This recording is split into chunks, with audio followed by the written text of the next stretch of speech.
Hey there guys, Stephen with Old Steel Historical Firearms here, and today we're going to be talking about one of the coolest semi-automatic military rifles, the Egyptian Hakim. Let's get into it. Adopted in 1950, the Egyptian Hakim is actually a licensed copy of the Swedish AG-42 Ljungman rifle. The Hakim is mechanically identical to the Swedish Ljungman with the exception of a few key details. For one is the caliber. The Swedish Ljungman is chambered in 6.5x55 Swedish, meanwhile the Hakim is chambered in 8mm Mauser. Just like the Ljungman, the Hakim features a very strange semi-automatic action that baffles even the most experienced of shooters.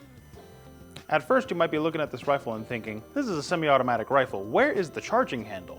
Well, there is and isn't one. There is a little bit of a toggle mechanism that first you need to push forward, then push back. At which point, if your gun is out of ammunition, your bolt will lock to the rear. So if you have intentions of actually shooting the rifle, you would normally stick a stripper clip of 8mm Mauser into the action, rock the bolt forward and backwards, at which point the rifle will chamber around. Now, if you're trying to close the gun without any ammunition, here's where the dangerous part comes into play. Most of you that have experience with M1 Garands will instinctively try to shove your thumb into the follower of the gun. Do not do that with this gun. If you thought Garand thumb was bad, just wait till you see Hakim thumb.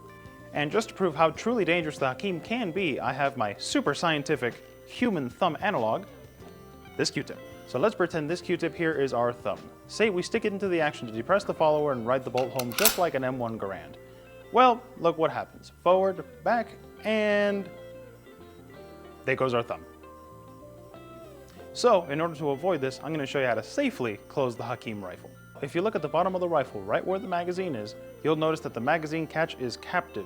What you're going to do is you're going to unlock that switch, move it towards the magazine in order to remove it. At which point, now that your magazine is removed from the rifle, there is nothing to physically stop that bolt from locking to the rear. So, now you grab your bolt, move it forward, move it slightly back, and watch your bolt slam forward. Now you're free to put the magazine back in, lock it into place, and now you have a safe Hakim. One of the ways the Hakim varies in comparison with the Ljungman is the addition of its muzzle device.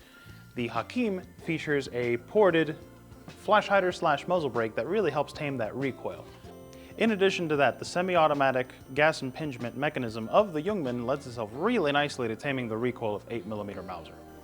And last but not least, one of the really cool parts about this rifle is that every single thing that's marked on this gun, down to the elevation numbers, is written in Egyptian Arabic.